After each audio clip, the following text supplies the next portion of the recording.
देव्यै च तस्यै जनकात्मजायै नमोऽस्तु रुद्रेन्द्रयमानिलेभ्यो नमोऽस्तु चन्द्रार्कमरुद्गणेभ्यः। श्री राम जय जय राम, श्री राम जय जय राम। तो ब्रजवासी वैकुंठ वासियों के तुल्य होंगे जब वैसा ही दर्शन आपका हमको भी सुलभ हो। तो इसलिए परम ज्योतिर्विद दैवज्ञ गर्गाचार्य का वचन भी सार्थक करने के लिए आपको शीघ्र ही प्रकट होना चाहिए। दूसरा एक उसी तरह का अर्थ है निवृत्ति मार्गीय, जिसमें कहते ब्रज का अर्थ है स्फूर्त कदम्ब, माने गोपद वाच्य। जैसे इंद्रियां होती हैं, इंद्रियों का आवास स्थान देह ब्रज है, गौओं का निवास स्थान ही ब्रज होता है। वैसे वाणी मात्र गोपद वाच्य होती है, विशिष्ट वाणी वेद लक्षणा वाणी भी गोपद वाच्य है। तो इसलिए श्रुति माने श्रुतियों का आवास स्थान जो मंत्र ब्राह्मणात्मक शब्द राशि है वो भी गोष्ठ होने के कारण ब्रज है।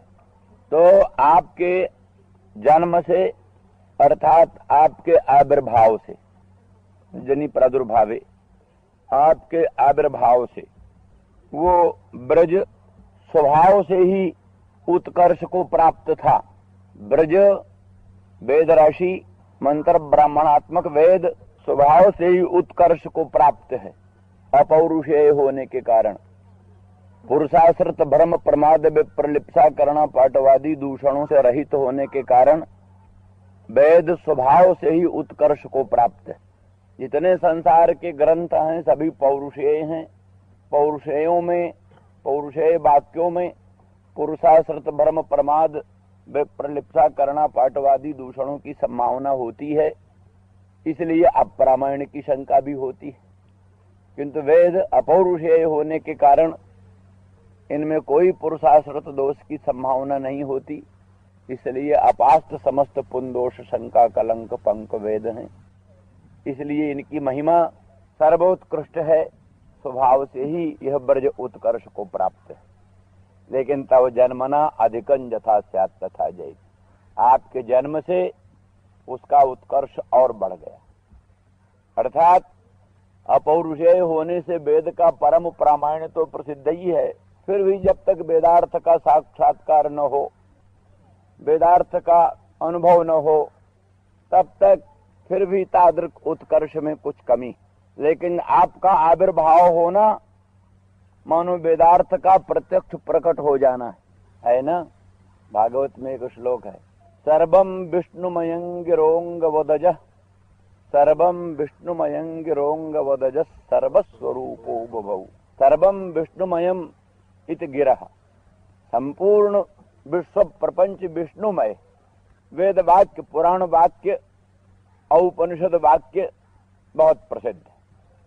सर्वम विष्णुमयं जगत, सारा जगत विष्णुमय। विष्णु पुराण कहता है भूतानि विष्णुर्भुवनानि विष्णु, संपूर्ण भूत भी विष्णु है और संपूर्ण भुवन भी विष्णु, सब कुछ विष्णु है।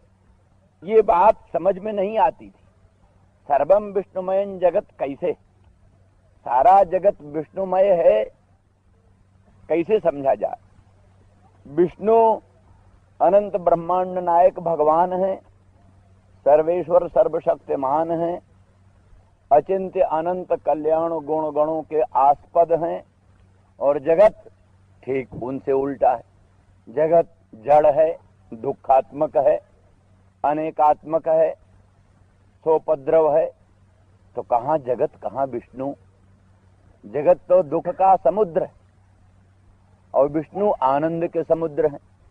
विष्णु आनंद के समुद्र हैं, जगत दुख का समुद्र है। जगत दोष का आकर है, विष्णु अनंत कल्याण गुणगणों के आकर हैं। जगत अनंत अनंत उपद्रवों से युक्त होने के कारण सोपद्रव है, भगवान सर्वोपद्रव विवर्जित होने के कारण परमानंद घन है। तो सारा जगत विष्णुमय है, ये बात कैसे समझ में आए।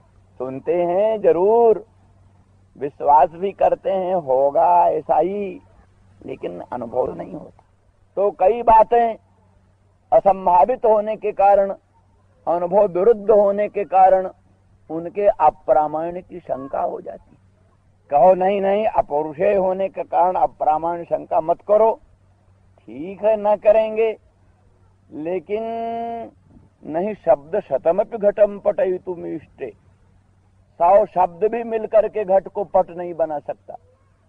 100 शब्द कहे, वेद के 100 शब्द कहें घट को पट है, घट पट नहीं बने।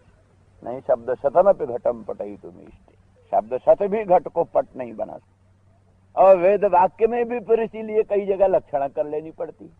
कृष्णलान सपेत, कृष्णलों को पकावे।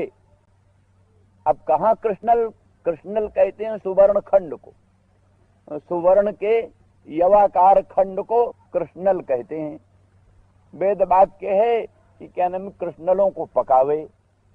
अब पकना क्या है, रूप रस विपरिवृत्ति, रूप रस विपरिवृत्ति पकना है। तो कृष्णलों में रूप रस का विपरिवर्तन होता ही नहीं, न रूप बदले न रस बदले। तो 1000 कहें कृष्णलान श्रपयेत, वेद वाक्य कहे कृष्णलान श्रपयेत, लेकिन असंभव है कृष्णल का श्रपण। जवाकार सुवर्ण खंड रूप जो क्या नाम कृष्णल है, उसका क्या नाम श्रपण जो है, मन रूप रस विपरिवृत्ति संपादन रूप श्रपण पकाना संभव नहीं है। इसलिए फिर गौणार्थ करना पड़ता। उष्णीकरण लक्षण, श्रपण का लक्षण है उष्णीकरण में, माने कृष्णलों को उष्ण करो। तो मुख्य पकाना संभव नहीं, इसलिए फिर उसका दूसरा अर्थ करना पड़ा कि नहीं। ऐसे सारा जगत विष्णुमय संभव नहीं, जगत जड़ है, दुखाकर है, दोषाकर है। विष्णु अनंत अचिंत कल्याण गुण गणों के आकर हैं, कैसे जगत को विष्णु कहें। है विष्णुमय, सर्वम विष्णुमय जगत। तो इस तरह से ये वचन संकट में पड़ा था। ब्रह्मा ने भगवान के बछड़ों का हरण किया और भगवान के ग्वाल बालों को भी हरण कर लिया। बछड़ों को हरण कर लिया ब्रह्मा ने, बछड़ों को ढूंढने के लिए भगवान श्री कृष्णचंद्र गए तो उनके ग्वाल बालों को भी हरण कर लिया। तो अब उस समय भगवान को अपने आप ही ग्वाल बाल बनना पड़ा और अपने आप ही बछड़े बनना पड़ा। और बछड़े ही नहीं बनना पड़ा, बछड़े के गलों में जो भूषण थे वो भी बनना पड़ा, जो अलंकार थे बालकों के वो भी बनना पड़ा, बालकों के अंग में जो कपड़े थे वो भी बनना पड़ा, बालकों की जो लकुटिया थी वो भी बनना पड़ा, बेणु भी बनना पड़ा, छीके भी बनना पड़ा। जितनी सामग्री थी ग्वाल बालों की और बछड़ों के, जितने भूषण बसन अलंकार थे, जितनी सामग्रियां थी, सब कुछ कृष्ण को बनना पड़ा। तो माने जड़ भी कृष्ण ही बने और चेतन भी कृष्ण ही बने। मान लिया ग्वाल बाल चेतन थे, चेतन बने कृष्ण, लेकिन उनका जो भूषण अलंकार था वो भी तो बने, छीके तो भी बने, बछड़ों के गले में जो अलंकार थे वो भी बने। तो इसलिए चेतना चेतनात्मक, चेतना चेतनात्मक संपूर्ण वस्तु स्वरूप कृष्ण बने। सर्वम विष्णुमयम गिरह, सर्वम विष्णुमयम ये जो वाक्य है, शास्त्रीय वाक्य है, मानो इस शास्त्रीय वाक्य का अंग माने साकार रूप ही प्रकट भया। विष्णु सर्वम विष्णुमयम जगत, इस वचन का साकार अर्थ ही प्रकट हुआ है। मानो श्री कृष्णचंद्र परमानंद कंद अपने आप ग्वाल बाल बन गए, अपने आप बछड़े बन गए, उनके भूषण बसन अलंकार बन गए, उनके जावत जष्ट विषाण वेणु दलशिक जावत विभूषांबरम, जावत वत्सप वत्स काल्पक बपुर, जावत करांघ्र्याधिकम, सर्वम विष्णुमयं गिरोंग वदज सर्वस्वरूपो। जितनी लठियां थी, गाय चराने के लिए लठियां होनी चाहिए थी ना, वो बहुत थे ना, एक दो थोड़ो न थे। वो तो लिखा है कि बछड़े ही पहले एक एक ग्वाल बाल के पास 1000 से अधिक बछड़े थे। स्वान स्वान सहस्रो परिसंख्यान्वितान, लिखा है सहस्रो परिसंख्यान्वितान, सहस्र से अधिक संख्या वाले अपने अपने बछड़ों को। कृष्ण वत्सैर संख्या तैर जूथी कृत सुवत्सकान, और कृष्ण के बछड़े असंख्य, असंख्यातई, एक कृष्ण वत्सैर असंख्यातई, कृष्ण के बछड़े असंख्य थे। उस असंख्यात कृष्ण के बछड़ों के साथ स्वान स्वान सहस्त्रों परिसंख्यान्वितान, अपने अपने हजार हजार से अधिक संख्या वाले बछड़ों को कृष्ण के बछड़ों के साथ मिला दिया। कृष्ण वत्सैर संख्यातैर जूथी कृत सुवत्सकान। और ग्वाल बाल भी कितने थे, इनकी भी संख्या का ठिकाना नहीं। तो असंख्यात ग्वाल बाल, एक एक के पास सहस्र से अधिक अधिक बछड़े, और अपने साथ बछड़ों को श्री कृष्ण के असंख्यात बछड़ों के साथ मिला दिया और उनके साथ खेलने चले। अब ये सब तर्क वितर्क की कैसे 3 कोस 4 कोस की भूमि में इतने सब हो गए, 3-4 कोस की भूमि में सब अपने आप कैसे हो गए? तो इसका सबका समाधान भगवान की जोग माया। जोग कहते हैं अघटित घटना को, अघटित घटना जो न चीज बन सके उसको बना देना, यही जोग। अघटित घटना, उसको अघटित घटना संपादन करने में जो चतुर है वही जोग माया। इसलिए उसी जोग माया के कारण छोटी सी भूमि में असंख्यात ग्वाल बाल, असंख्यात बछड़े, असंख्यात गोपांगनाएं, गोपांगनाओं के असंख्यात निकुंज, उन तत्त निकुंजों में तत्त प्रकार के भूषण, अलंकार, शैया, प्रसाद, सर्व रमण सामग्री, सर्वोपकरण पूर्ण एक एक निकुंज सब थे। तो सब समझ लीजिए कि जैसे स्वप्न आपको दिखाई देता है। कहाँ दिखाई देता है स्वप्न? शरीर के भीतर और नाड़ियों में। शरीर के भीतर पहले कम स्थान है और नाड़ियां तो फिर और सूक्ष्म है।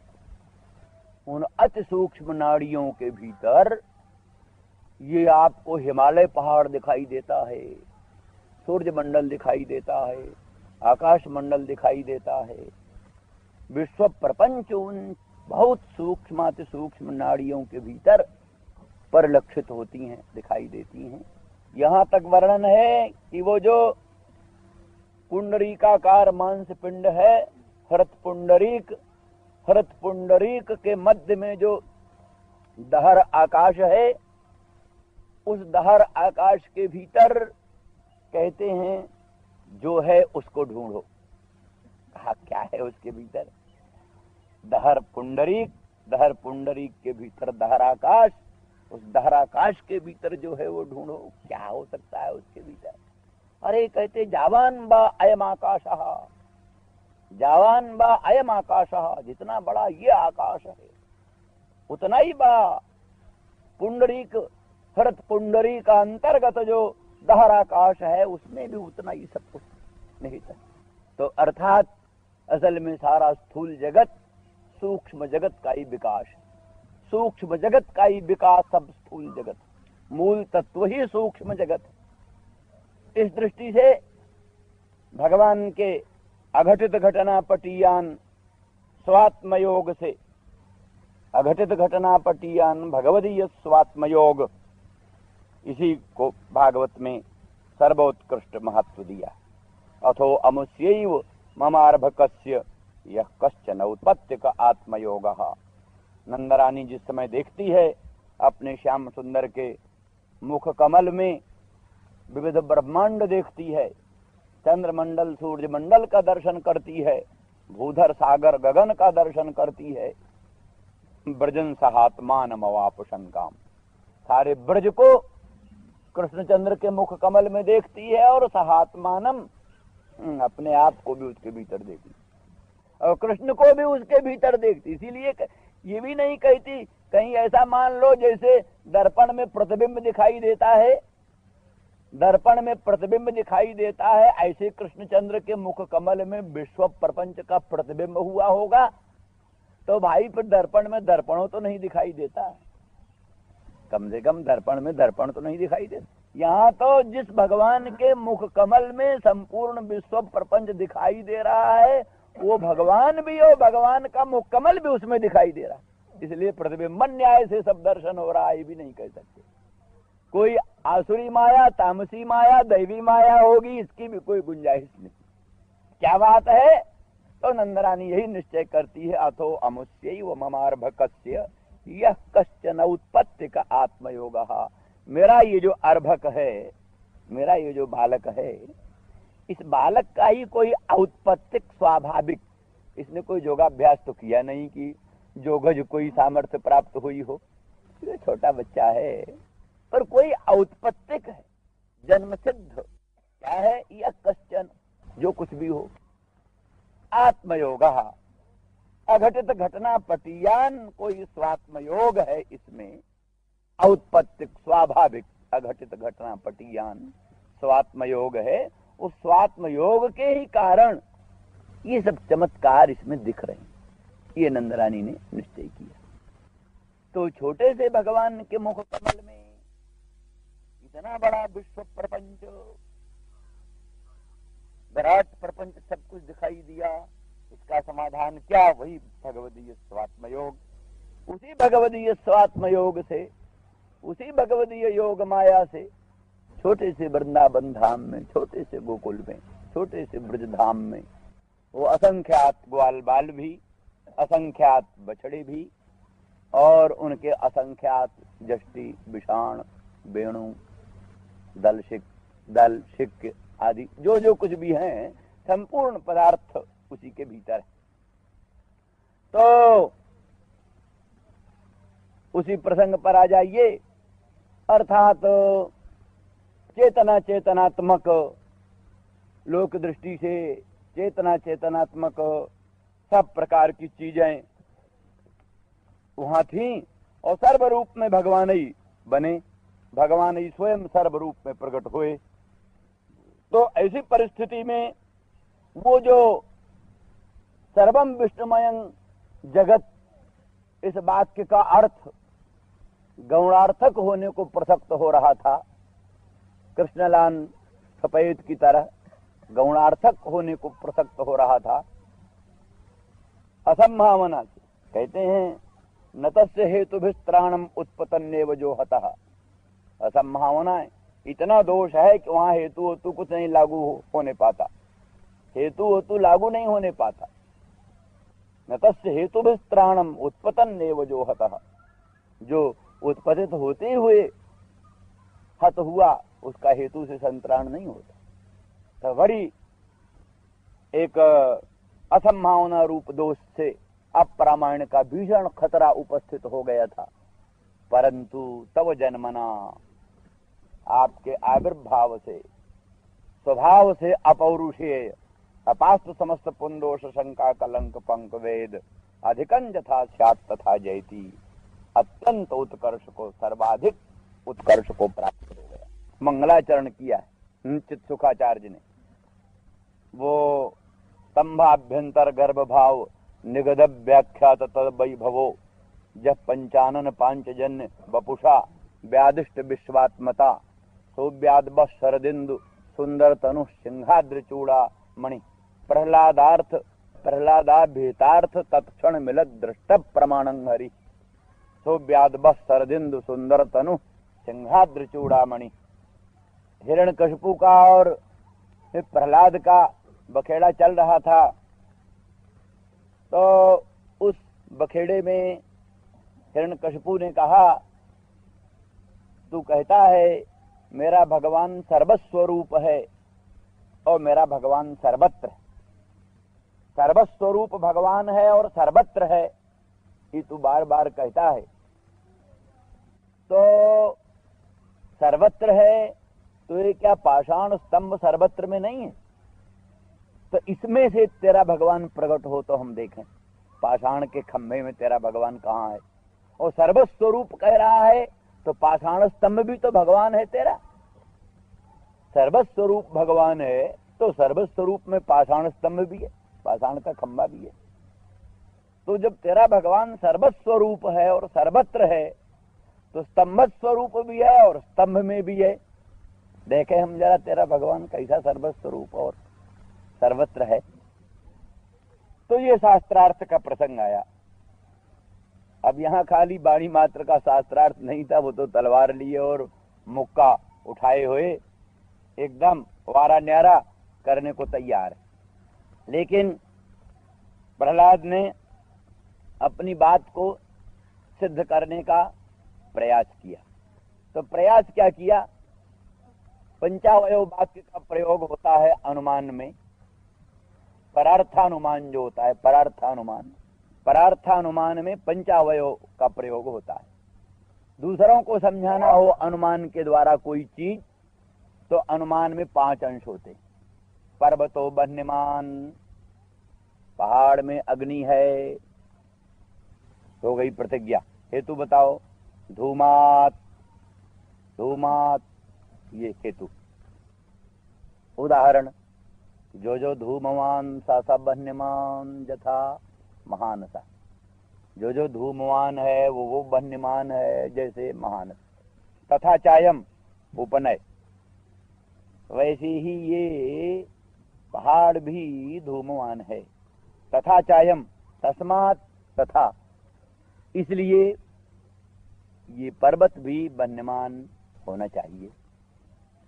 माने प्रतिज्ञा, हेतु, उदाहरण, उपनय, निगमन, 5 वाक्य के प्रयोग होने से परार्थानुमान द्वारा वादी के प्रति किसी पदार्थ की सिद्धि की जा सकती।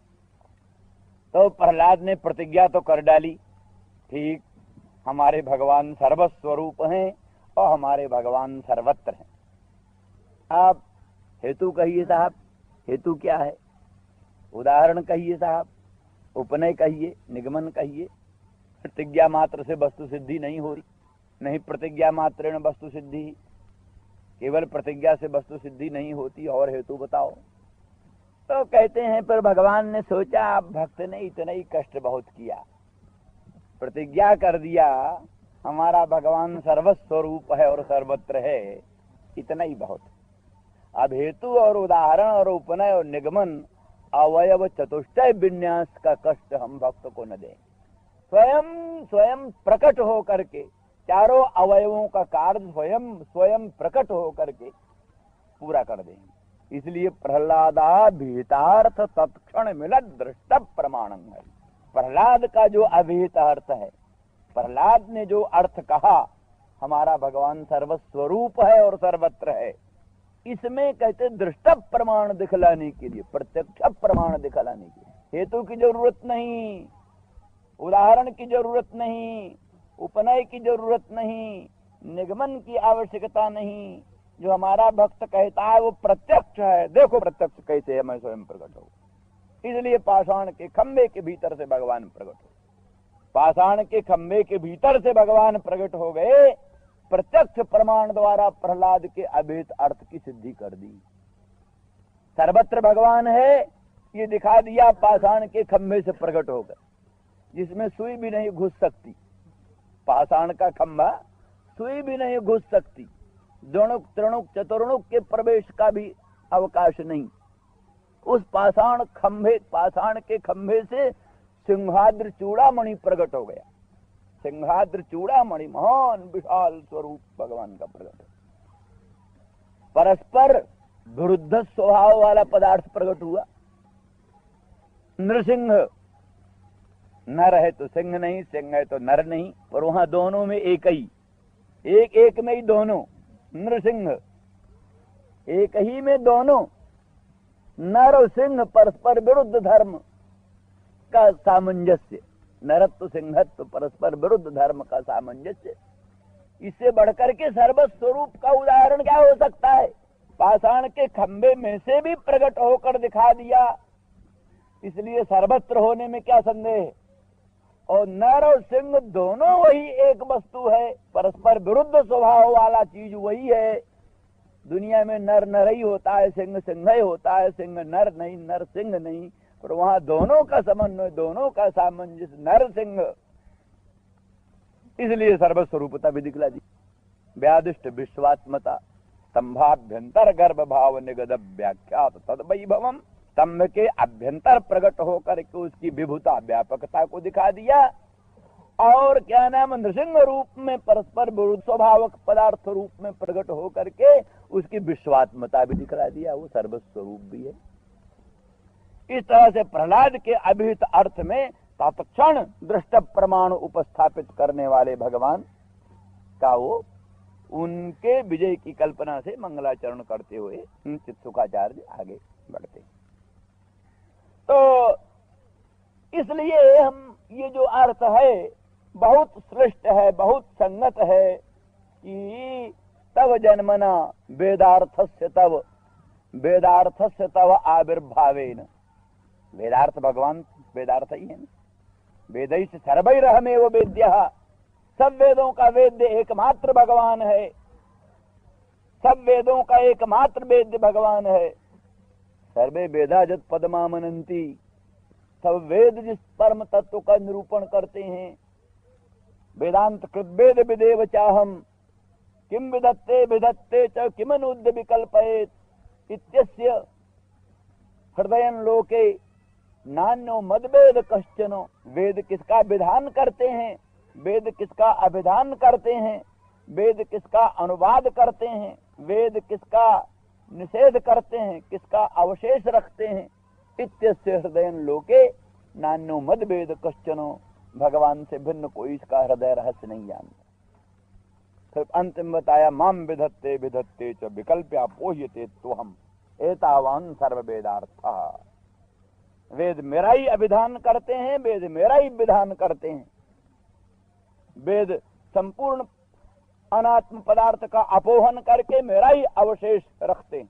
यही संपूर्ण वेदार्थ है, एतावान सर्व वेदार्थ।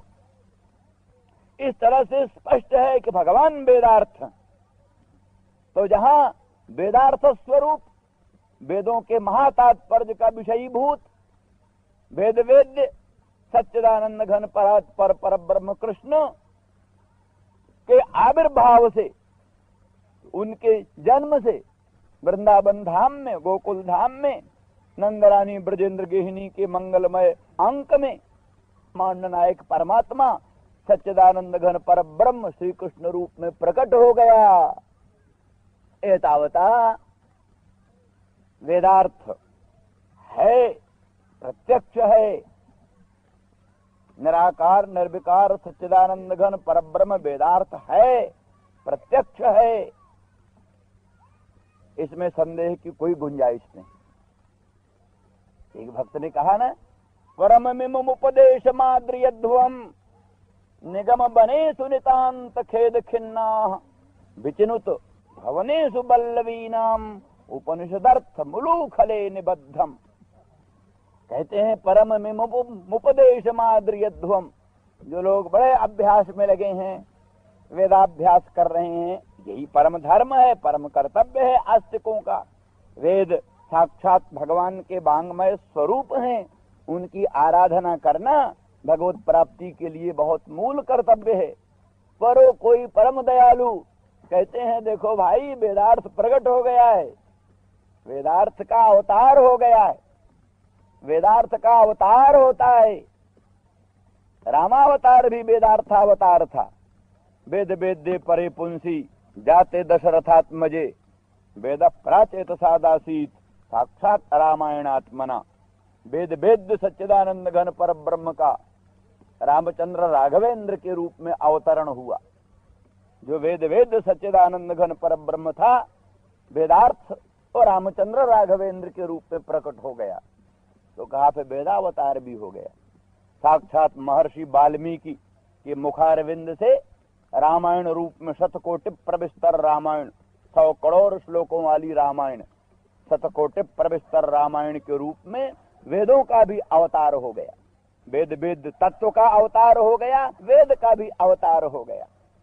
तो इसलिए इस दृष्टि से ये हमारे यहाँ की बहुत श्रेष्ठ बात है, वेदावतार वेदार्थावतार।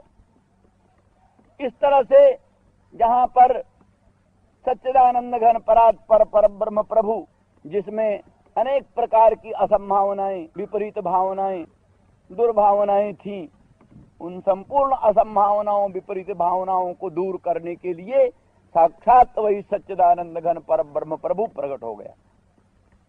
तो हाँ, तो वो कहते हैं परम मिमुम उपदेश माद्रियध्वम निगम बने सुनितांत खेद खिन्ना। निगमाटवी में, निगम रूपी वन में, निगम वेद, निगमाटवी वेदाटवी, अटवी है, वन है।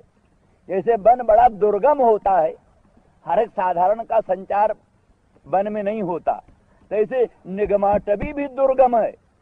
इसमें भी करोड़ों लाखों के लाल यहाँ यथेष्ट विहरण कर सकते हैं। अटवी में सिंह, सिंह ही जैसे वन में यथेष्ट संचार, वन में यथेष्ट संचार सिंह का होता है, ऐसे ही निगमाटवी में यथेष्ट संचार शुद्ध ब्रह्मविद वरिष्ठ विद्वानों का, वैदिकों का इस निगमाटवी में संचार होता है। तो कहते हैं निगम बनेषु, निगमाटवी में, निगम वन में भटकते भटकते नितांत खेद खिन्ना, नितांत खेद से खिन्न हो गए हुए लोगों, थक गए हुए वैदिकों, वेदों का अभ्यास करते हुए, बड़ी कठिन कठिन शब्दावली का अभ्यास करते हुए, कठिन कठिन स्वर क्रम पद आदिकों का अभ्यास करते हुए नितांत खेद खिन्ना। किस लिए ये सब हुआ? वही निगमार्थ ढूंढने के लिए। निगम का अभ्यास क्यों होता है? निगमार्थ भगवान का साक्षात्कार। निगमाटवी में भ्रमण, काशी की गलियां क्या हैं? उनको भी निगमांत बीथी कहा। काशी की गलियों में भटकना मानो निगमांत बीथी में भटकना। संचारो निगमांत बीथि सुमुदा, संचारो निगमांत बीथि सुमुदा। काशी के गलियों में जो भटकना है, संचार है, वो मानो निगमांत बीथी में संचार है। निगमांत की जो बीथियां हैं उनमें संचार है। और इसीलिए यहाँ की निगमांत बीथी में संचार करते करते निगमार्थ सच्चिदानंद घन परात्पर पर ब्रह्म का प्राकट्य होता। काश्याम मरणान मुक्ति ही, काशी में मरने से ही भगवान शिव उपदेश कर देते। शिव का ऐसा मंत्र है गोरख धंधे का कि गोपाल के भक्तों को गोपाल ही तत्व सामने आता है, राम के भक्तों को राघवेंद्र रामचंद्र परम तत्व ही सामने आता है, विष्णु भगवान के भक्तों को श्रीमन नारायण पूर्णतम पुरुषोत्तम परम तत्व ही दृष्टिगोचर होता। शैवों को पूर्णतम पुरुषोत्तम भगवान शिव ही दृष्टिगोचर होता है। उनका ऐसा उपदेश विचित्र है, इसीलिए हम कहते गोरख धंधे का उपदेश। ऐसा वो मंत्र दे, तारक तारे तीत तारक, जो तारण कर तर जाए, राम भक्तों को राम मंत्र से तार देता है। निगमाटवी में भ्रमण करने वालों को वही प्रणवादी, प्रणव से ही वही तार है। गोपाल कृष्ण के भक्तों को गोपाल मंत्र ही तारक है, उन्हीं से तार देते। अंततो गत्वा जो परम तत्व, जो निगमों के निगमागमों के महातात्पर्य का विषय भूत जो परम तत्व है, वो परम तत्व का साक्षात्कार करा देते। तो निगमांत बीथी में भटकने वालों को यही तो अंतिम फल मिलता है ना, और क्या मिलना चाहिए। तो कहते हैं ठीक है, इस सब में परिश्रम है, बहुत ज्यादा परिश्रम है। तुम लोग परममिमुपदेश माद्रियध्वम निगम बने सुनितांत खेद खिन्ना। निगम वनों में भ्रमण करते करते नितांत खेद खिन्न हुए लोगों, हमारा उपदेश जरा कान लगाकर सुनो। क्या है? कहते वो उपनिषदर्थ जो है जिसको तुम ढूंढ रहे हो निगम वन में, वो तो नंदरानी के उलूखल में बंधा हुआ है। निगमार्थ जो है वेदार्थ, वो तो नंदरानी की ओखली में बंधा हुआ है, उलूखल में बंधा हुआ है। जाओ इकट्ठा निगमार्थ ले लो। विभिन्न श्रुतियों में प्रकीर्ण निगमार्थ नहीं, हो तो प्रकीर्ण निगमार्थ है, अलग अलग निगमार्थ प्रकीर्ण हो रहा है। और यहाँ तो एक ही भूतम गुप्त वित्तम श्रुति नाम, श्रुतियों का गुप्त वित्त इकट्ठा हो गया। श्री कृष्णचंद्र परमानंद कंद क्या है? कहते श्रुतियों का गुप्त वित्त ही इकट्ठा हो गया। मूर्ति भूतम भागधेयं जदूनाम, पूंजी भूतम प्रेम गोपांगना नाम। है क्या हो? कहते पूंजी भूतम प्रेम गोपांगना नाम। गोपांगनाओं का जो विशुद्ध प्रेम है, वो प्रेम का पुंज ही है। कृष्ण क्या है? गोपांगनाओं के प्रेम का पुंज। पूंजी भूतम प्रेम गोपांगना नाम, मूर्ति भूतम भागधेयम यदूनाम। यदुवंशियों का जो लोकोत्तर परम सौभाग्य, वही मूर्तिमान होकर प्रकट हुआ। नहीं, एक ही भूतम गुप्त वित्तम श्रुति नाम। माने श्रुतियों का जो गुप्त वित्त है वही इकट्ठा हो गया है। अजी सीधी बात, श्यामी भूतम ब्रह्म में सन्निधत्ताम, निराकार निर्विकार परात्पर पर ब्रह्म श्याम हो गया, काला हो करके श्याम हो करके निराकार निर्विकार पर ब्रह्म ही प्रकट हो गया। नृत्यति वेदांत सिद्धांत कहते हैं ना, धूली धूसरितांगो नृत्यति वेदांत सिद्धांत। कहते हैं शृणु सख्य कौतुकमेकम नंद निकेतांगने मया दृष्टम। नंद के मणमय प्रांगण में माने सुरत कदम में सदा सर्वदा ब्रह्म का प्राकट्य होना चाहिए। ठीक है, तो किसको प्राकट्य होना चाहिए? कैसे लोगों को सुरत कदम में पर ब्रह्म का दर्शन होता है? माने सुरत कदम में जो इतने उत्कर्ष वाले और अधिकाधिक उत्कर्ष वाले सुरत कदम, सुरत ब्रज, सुरति रूपी गौओं का आवास स्थान, उसमें आपका प्राकट्य होना चाहिए, आपका दर्शन होना चाहिए। किनके लिए? जे त्वयि धृता सवस्त्वाम विचिन्वते, जो अपना अंतःकरण, अंतरात्मा, प्राण, सर्वस्व आप में अर्पण किए हुए, जो अपना चक्षु, त्वक, मन, प्राण, बुद्धि, चित्त, अहंकार सब आप में अर्पण करके आपकी उपासना कर रहे हैं। जो आपको ढूंढ रहे हैं, खोजाते न पाइया भाई, जो खोजते हैं वही पाते हैं ना। जो आपको ढूंढ रहे हैं, जो आपको खोज रहे हैं, वो आपका दर्शन होना चाहिए। खोजते ही नहीं, उनको दर्शन क्या होगा? इसलिए जो लोग आपको खोज रहे हैं, खोजने वाले कैसे? जैसा तैसा खोजने वालों को नहीं मिलना। खोजने का कोई विशेष रूप है, कोई विशेष अधिकार है। कई लोग ऐसा भी खोजते हैं, ग्रामं गच्छन् तृणं स्पृशत्, गांव को जाते हुए तिनका भी स्पर्श कर लिया। कथा सुनने आते हैं, चलो वानगी देखाओ कथा की कैसी वानगी? ऐसा नहीं, वानगी देखने से काम नहीं चलेगा। जे त्वयि धृता सवः, आप में अपने असूओं को अर्पित कर दिया है, अर्थात मच्चित्ता मद्गत प्राणा बोधयन्त परस्परम कथयन्तश्च मां नित्यं तुष्यन्त च रमन्ति च सततं कीर्तयन्तो माम नमस्यन्तश्च जतन्तश्च दृढ़व्रता नमस्यन्तश्च मां नित्यम। नहीं, वो दूसरा होगा, सततं कीर्तयन्तो माम जतन्तश्च दृढ़व्रता। इस तरह से जो सदा सर्वदा आप में ही अपने चित्त को अर्पित कर चुके हैं, आप में ही अपने मन को, बुद्धि को अर्पित कर चुके हैं, जिनका प्राण धारण भी आपके निमित्त है। आसुप्ते राम मृते कालन नयद वेदांत चिंतया। जब तक सो न जाओ, जब तक मर न जाओ, निरंतर ब्रह्म की चिंतन में ही, ब्रह्म की चिंता में ही लगे रहो। आसुप्ते राम मृते कालम नयद वेदांत चिंतया। सोने तक और मरने तक, सोना और मरना ही अवधि है। सो जाए तब चिंतन बंद होगा, मर जाए तब चिंतन बंद होगा। उसके बीच में सोने के पहले, मरने के पहले क्षण भर के लिए चिंतन न बंद हो।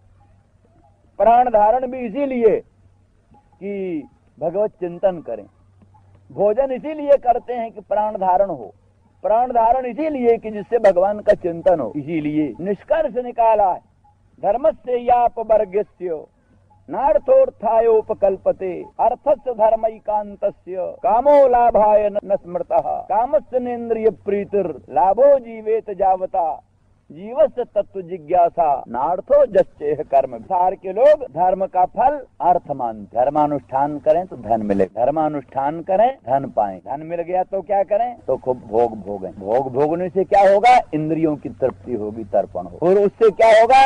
और इंद्रिय तर्पण के लिए नया प्रयास चले, उसका वो निषेध करते। धर्म से अपवर्ग, धर्म तो अपवर्ग, अपवर्ग का कारण है धर्म। धर्मानुष्ठान का परम फल अपवर्ग, मोक्ष, भगवत पद प्राप्ति, अनंत कोटि ब्रह्मांडाधिष्ठान भगवान की प्राप्ति ही धर्मानुष्ठान का परम फल। धन नहीं, हाँ धन है गौण फल, धन आनुषंगिक फल। धर्म का मुख्य फल अनंत ब्रह्मांडाधिष्ठान स्वप्रकाश पर ब्रह्म की प्राप्ति, और धर्म का गौण फल अर्थ प्राप्त। अच्छा, अर्थ का क्या फल है? कहते अर्थ का मुख्य फल है धर्मानुष्ठान। अर्थ से धर्म ही कांत। धन मिल गया तो उससे यज्ञ करो, दान करो, तप करो, व्रत करो, परोपकार, भगवत प्रवचन, भगवत संबंधी प्रवचन की व्यवस्था करो, भगवत ध्यान की व्यवस्था करो।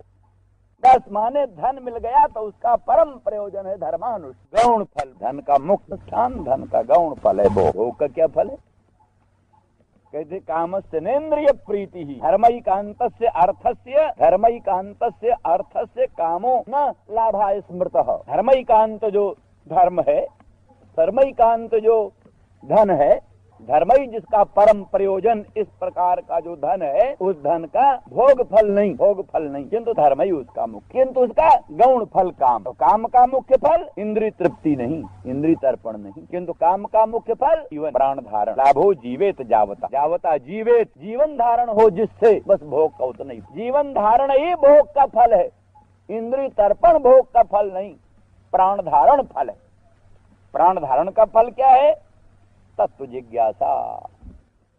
प्राण धारण हुआ, इसका ये फल है कि तत्व को जानें, तत्व को समझें, तत्व को विचार करें, यही जीवन का फल। इसीलिए भोजन करो, पानी पियो, पर इसका उद्देश्य ये है, पानी पीने से, भोजन करने से प्राण बने रहेंगे, शरीर स्वस्थ रहेगा, भगवान का ध्यान करेंगे, भगवान का चिंतन करेंगे, भगवान का जप करेंगे, भगवान का साक्षात्कार करेंगे। नहीं तो भोजन करें, पानी पिए, हृष्ट पुष्ट बलवान पहलवान हो, किस लिए? पड़ोसियों का सिर तोड़ेंगे, ये भी प्रयोजन होता है। तो उद्देश्य भेद से सब कामों में भेद बन जाता है। भोजन भी भजन है, भोजन भजन है। तो उद्देश्य भोजन इसलिए करना है कि शरीर स्वस्थ रहेगा, प्रभु के चरणों में मन लगाएंगे। पानी इसलिए पीना है कि शरीर स्वस्थ रहेगा, प्रभु के चरणों में मन लगाएंगे। तो ये भोजन करना भी धर्म है, ये पानी पीना भी धर्म है। तो इस तरह से उद्देश्य भेद से ये सब बातों में भेद होता है। तो कहने का मतलब जिनका प्राण धारण भी भगवत स्वरूप साक्षात्कार के लिए, जिनके नेत्र के व्यापार, श्रोत्र के व्यापार, जिनके हस्तपादादि के व्यापार, जिनके संपूर्ण इंद्रियों के व्यापार केवल मात्र इसलिए होते हैं कि भगवत स्वरूप साक्षात्कार हो, भगवत स्वरूप का श्रवण हो, भगवत स्वरूप का मनन हो, भगवत स्वरूप की अनुभूति हो, वो त्वयिधृता सवः, जिन्होंने अपने असु प्राण तदुपलक्षित संपूर्ण अंतःकरण बाह्य करण को आप में ही अर्पित कर दिया है, आपके ही लिए संपूर्ण अंतःकरण बाह्य करण का व्यापार करते हैं।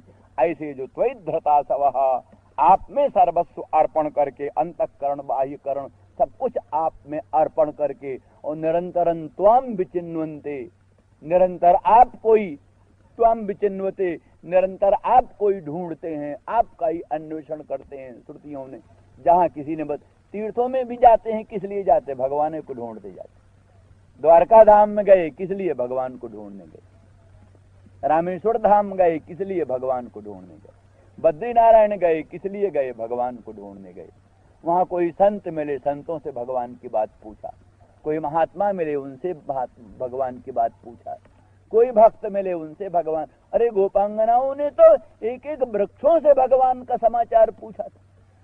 बड़े पिपल को देखा, बड़े बट को देखा, बड़े कदम्ब को देखा, निम्ब को देखा, कुटज को देखा, किसी किसी छोटे छोटे जो तृणों से, कुशकाशों से, तुलसी से, और विभिन्न विभिन्न ढंग के चेतना चेतन स्थूल सूक्ष्म लघु बृहत प्रत्येक तत्व से भगवान को ढूंढ रहे हैं, भगवान को पूछ रहे हैं, भगवान कहाँ गए, तुमने देखा है, बताओ भगवान। इस तरह से जहाँ भी कहीं घूमते हैं, भगवान को ढूंढते हुए घूमते हैं। ब्रह्मलोक में, इंद्रलोक में, जहाँ जहाँ जाते हैं, तीर्थों में, क्षेत्रों में, शास्त्रों में, पुराणों में, इतिहासों में, संतों में, महात्माओं में जाते हैं, एक उद्देश्य ही है कि किससे भगवान मिल जाए, किससे भगवान का संदेश मिल जाए। अरे कहते हैं भगवान की ओर से आई हुई वायु को भी बड़े आदर के साथ ग्रहण करते। तस्यै नमोस्तु वृषभानुभुवो दिशेपि, जिस दिशा में, जिस दिक में रासेश्वरी नित्य निकुंजेश्वरी वृषभानुनंदिनी भगवती राधा रानी रहती हैं, भावुक उस दिशा को नमस्कार कर रहे हैं।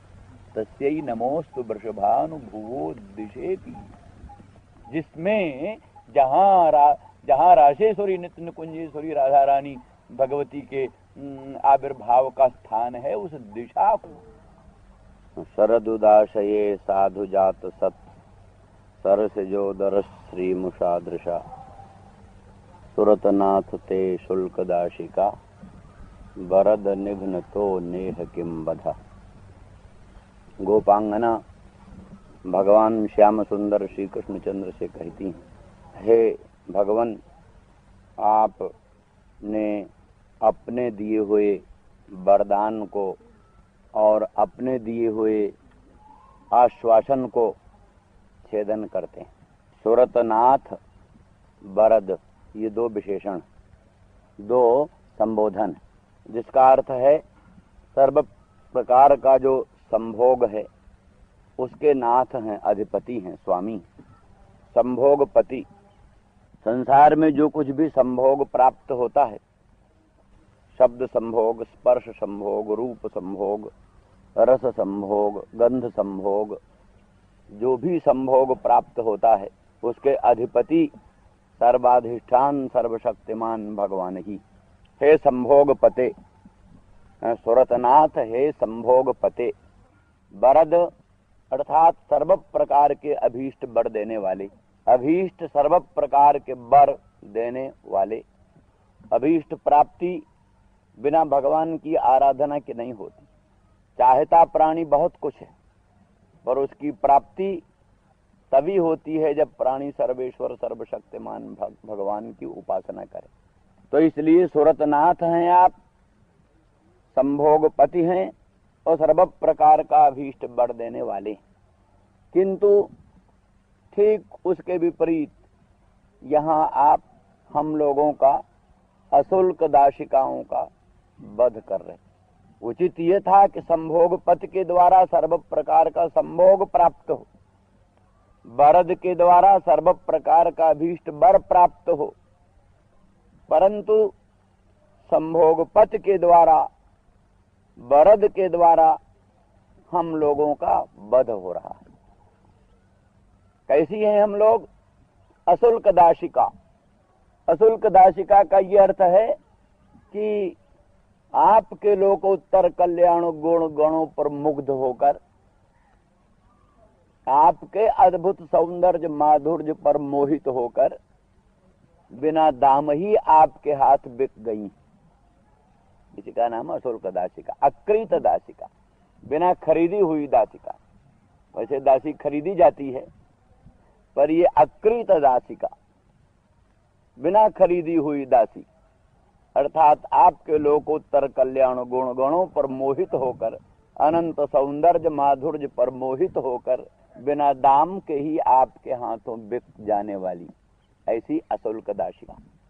अथवा अशुल्क दाशिका का ये अभिप्राय है दैन्य अपने में व्यक्त करती हुई, दीनता व्यक्त करती हुई अधम दासी ही, ऐसा अर्थ जीव गोस्वामी और सनातन गोस्वामी करते हैं। अधम दासिका, दैन्य अभिव्यक्त करती हुई अधम हम दासियों को आप सर्व संभोगपति होते हुए भी, सर्व वरद होते हुए भी हम अशुल्क दासियों को, अधम दासियों को वध कर रहे हैं।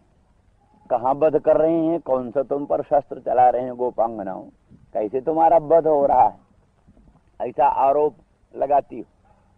तो कहते हैं दृशा वधः, ये वध विलक्षण वध है, तलवार से बंदूक से वध नहीं है। ये आपका जो दृक है, दृष्टि, दृष्टि से ही वध कर रहे हैं। दृष्टि कैसी? दृष्टि से कैसे वध? तो कहते हैं आपकी दृष्टि चोरिका है, चोरी करने वाली चोरिका। आप भी महाचौर चक्रवर्ती हैं, चौर चक्रवर्ती आप। चौराग्रगण्यम पुरुषं नमामि, चौराग्रगण्य पुरुष, चौरों में अग्रगण्य। तो आपकी ये जो दृष्टि है, नेत्र, वही चोरिका है। चोर की महिमा किसमें होती है? तीन बात। एक तो पक्का चोर वो जो किसका धन है इस बात के लेने देने में कुछ परहेज न करे, संत का हो, महात्मा का हो, साधु का हो। कहते हैं ब्रह्मस्व हरण नहीं करना चाहिए। चोर भी बचाते हैं, भाई ब्रह्मस्व को बचाकर चोरी करो। ब्रह्मस्व ब्रह्म का जो स्व है, ब्राह्मण का जो धन है, उसको नहीं चुराना चाहिए। तो साधुओं का धन चुराने में सामान्य तौर पर चोरों को संकोच होता है, पर पक्का चोर वो हो जिसको कुछ परवाह नहीं, चाहे जिसका हो, चुरा लो। दूसरा चोर कि अत्यंत निगूढ़ छिपी हुई वस्तु को जो जान ले और चुरा ले, बहुत छिपी हुई वस्तु। किसी के घर में खजाना कहाँ किस कोने में गड़ा हुआ है, किसको क्या पता। ऐसा भी चोर के पास तंत्र मंत्र होता है कि वो किसी के घर में निगूढ़ वस्तुओं को जान लेता है और जान करके चुरा लेता है। दूसरा चौर का महत्व ये है। और तीसरा चौर का महत्व ये है कि अति दुर्लंघ दुर्ग को भी उल्लंघन करके, दुर्लंघ दुर्ग को भी लंघन करके, और वहां भी जा करके अति निगूढ़ छिपी हुई वस्तु को चुरा ले। ये तीन चौर के महत्वपूर्ण गुण होते हैं। तो आपके नेत्रों में वो सब है।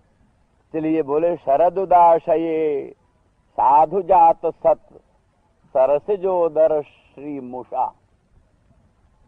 कहते हैं शरत काल में जो सत, शरद उदाशये साधु जात सत, कहते शरतकालीन जो उदाशय जलाशय, माने शरद ऋतु का जो जलाशय सरोवर, शरद ऋतु के जलाशय में, सरोवर में साधु जाति का या साधु सम्यक रूप से जात उत्पन्न जो सत सरसिज, अच्छी जाति का सरसिज, सरसिज माने कमल, माने शरद के अगाध सरोवर में साधु रूप से, सम्यक रूप से उत्पन्न जो सत सरसिज, सत जाति का, उत्कृष्ट जाति का, साधु जाति का सरसिज कमल, उस कमल के उदर में, कोश में रहने वाली जो श्री थी, उस श्री को इन आपके नेत्रों ने चुरा लिया। आपके नेत्रों ने कमल के कोश की श्री को, शोभा को चुरा लिया। अर्थात आपके नेत्र कमल इतने सुंदर हैं, इतने मनोहर हैं कि कमल के कोश की जो दिव्य शोभा है, उस शोभा को भी चुरा लेते हैं। अर्थात जहां जहां आपके नेत्र की शोभा प्रस्फुरित होती है, वहां वहां सरसिज की, उदर की शोभा फीकी पड़ जाती है, कमल के कोश की शोभा फीकी पड़ जाती है।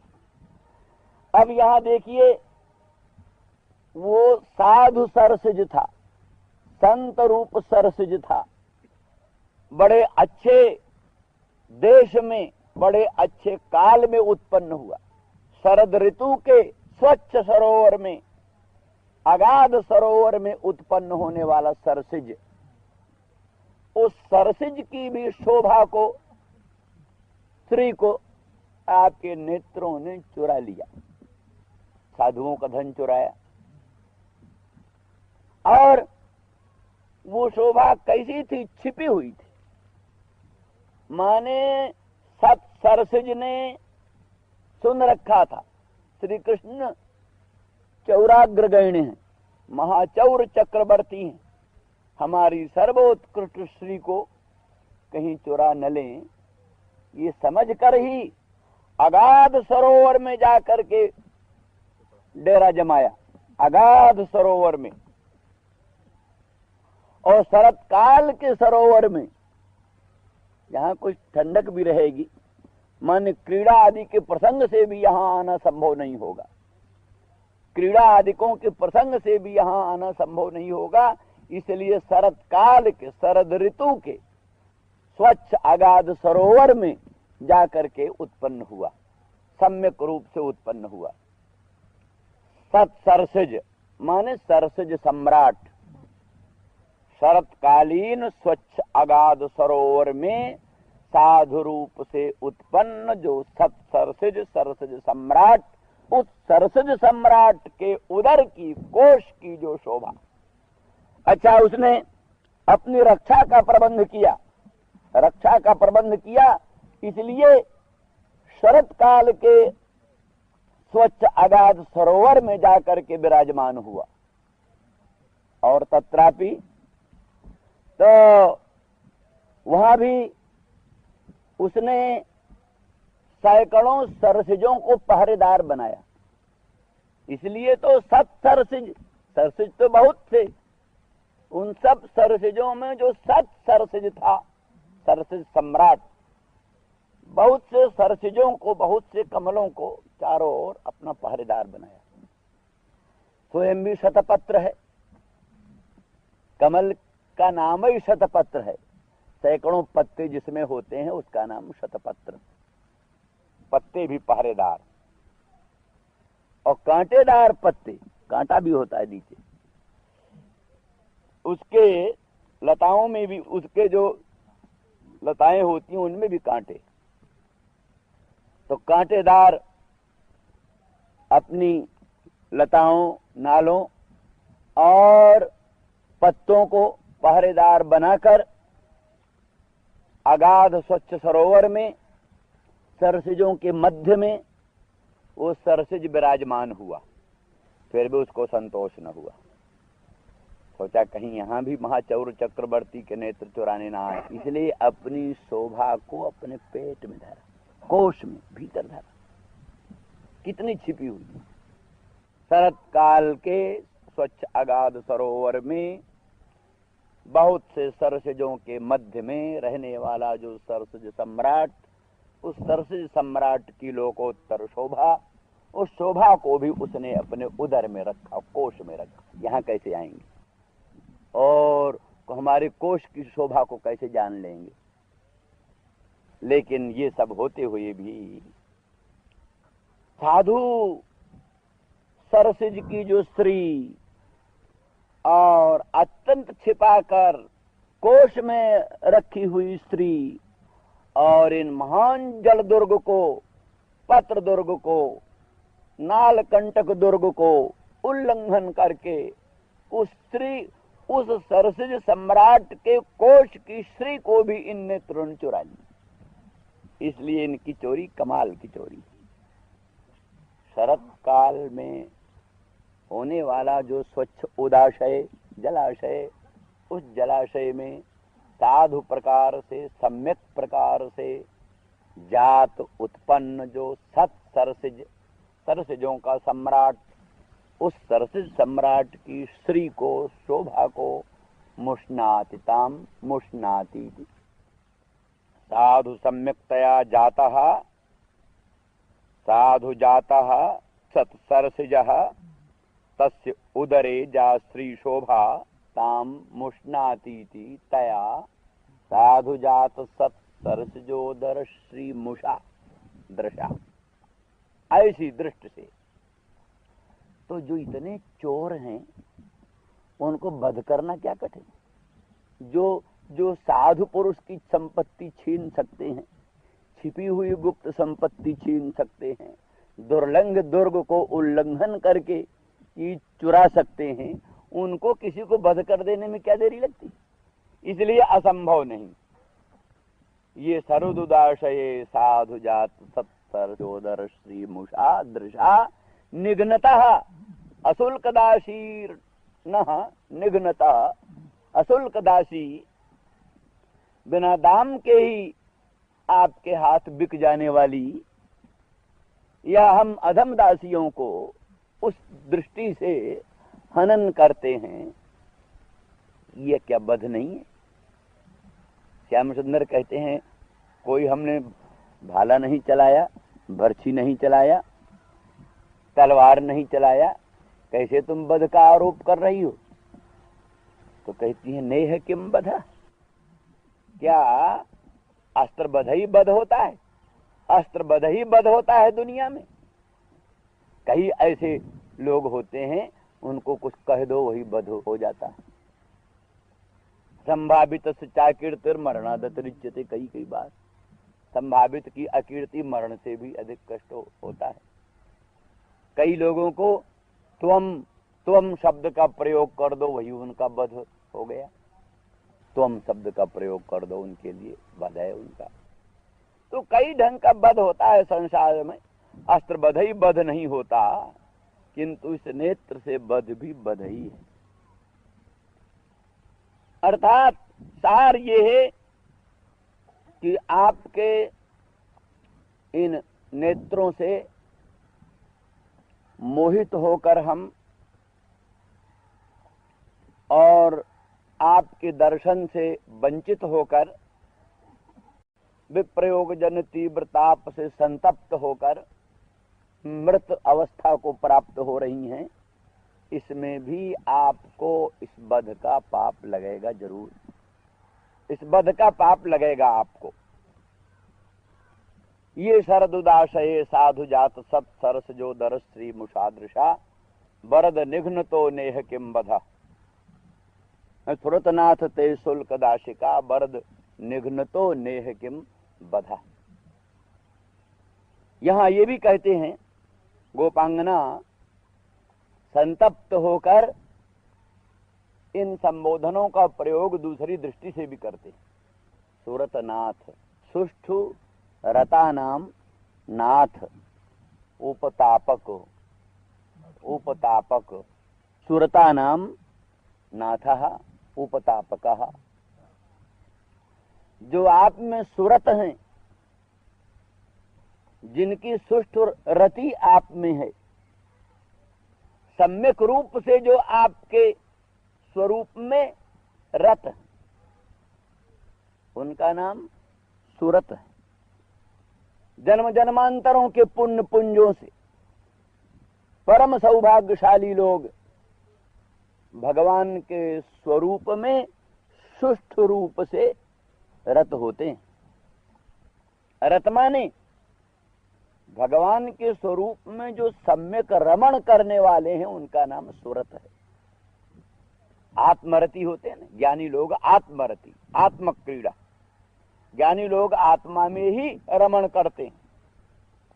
संसार के लोग अनात्मा में रमण करते हैं। कलत्र, मित्र, वित्त आदिकों में अज्ञानी लोग रमण करते हैं। लेकिन भगवत भक्त लोग, ज्ञानी लोग भगवान में ही रमण करते हैं। इसलिए वो सुरत, सुष्टु शोभनम परम ब्रह्म तत्र जे रमन्ते ते सुरताः। सुष्टु माने शोभन पर ब्रह्म। संसार में सुष्टु कौन वस्तु है? सुष्टु कौन वस्तु है? सुष्टु माने सुंदर, सर्वोत्कृष्ट कौन वस्तु है? भगवत तत्व। अनंत ब्रह्मांड नायक स्वप्रकाश भगवान ही सुष्टु वस्तु। उस सुष्टु वस्तु, सर्वोत्कृष्ट भगवत वस्तु में जो निरंतर रमण करते हैं, वही सुरत। उन सुरतों को आप उपताप पहुंचाने वाले, सुरतों को उपताप दुख पहुंचाने वाले सुरतनाथ। इसलिए आप सोच लो, ये उचित है कि अनुचित? सुरतनाथ किसी सामान्य प्राणी को भी उपताप पहुंचाना पाप है। जो शोभन परात्पर पर ब्रह्म में निरंतर रमण करने वाला है, उसको उपताप पहुंचाना बड़ा पाप है। इसलिए सुरतनाथ वरद का भी अर्थ है। वरम स्वेनैव दत्तम द्यति खंडयतीति वरदः तत्संबुद्धौ। हे वरद, अपने दिए हुए ही वर को छेदन करने वाले, काटने वाले, स्वयं आपने जिस वर को दिया है उस वर को आप स्वयं खंडन कर रहे हैं। वरद अर्थात कहना ये चाहती हैं कि दृशा वही है जो शरद उदाशये साधु जात सत सरस जो दर श्री मुषादृशा। सुरतनाथ दृष्टि से ही, ऐसी अलौकिक दिव्य सुंदर दृष्टि से ही, नाथ यहां ईश्वर का अर्थ, सूरत नाथ, नाथ ईश्वर, ईश्वर माने अंतर्जामी, अंतर्जामी माने प्रेरक, अंतर्जामी का विवक्षित अर्थ प्रेरक, अर्थात अपनी मंगलमयी दिव्य दृष्टि से ही सूरत के प्रेरक, अर्थात थोड़ा जमकर गंभीरता से विचार कर लो। ये सूरत शब्द जो है लोक में बहुत ऐसी वस्तु में प्रयुक्त होता है। लौकिक संभोग में सूरत शब्द का प्रयोग होता है। स्त्री पुरुष का संबंध जो है उसी में सूरत शब्द का प्रयोग होता है। वो यहां सूरतनाथ है। प्रसंग भी है, आमतौर पर समझा जाता है गोपांगना भगवान श्री कृष्णचंद्र परमानंद कंद की प्रेयसी हैं। जैसे प्रेयसी प्रेयान के संबंध होते हैं उसी प्रकार का संबंध यहां भी होगा। इसलिए सूरत माने संभोग, ये अर्थ सुस्पष्ट भाषित होता है। ठीक है, यही अर्थ मान्य है, लेकिन वही वस्तु क्या है इस पर थोड़ा गंभीरता से विचार कर लो। मैंने सूरत क्या है? एक गूढ़ संबंध विशेष, निगूढ़ संबंध विशेष, वही सूरत है। और गंभीरता से सोचो तो सार ये निकलता है कि दुनिया में ईश्वर और जीव के संबंध का कोई उदाहरण, जीव और ईश्वर के संबंध का कोई उदाहरण ढूंढना, जहां अधिकाधिक ये बीच बीच की बात खतरनाक होती, जहां कुछ अर्थ भी गड़बड़ हो, कुछ अस्पष्ट अर्थ भी हो, कुछ डर हो, कुछ संकोच हो, कुछ कहने में गड़बड़ी हो, कुछ व्याख्या में गड़बड़ी हो, वो खतरनाक। इसलिए स्पष्ट विश्लेषण करो तो तत्व ये निकलता है कि कोई प्रेमी किसी से प्रेम करता है, माता अपने पुत्र से प्यार करती है,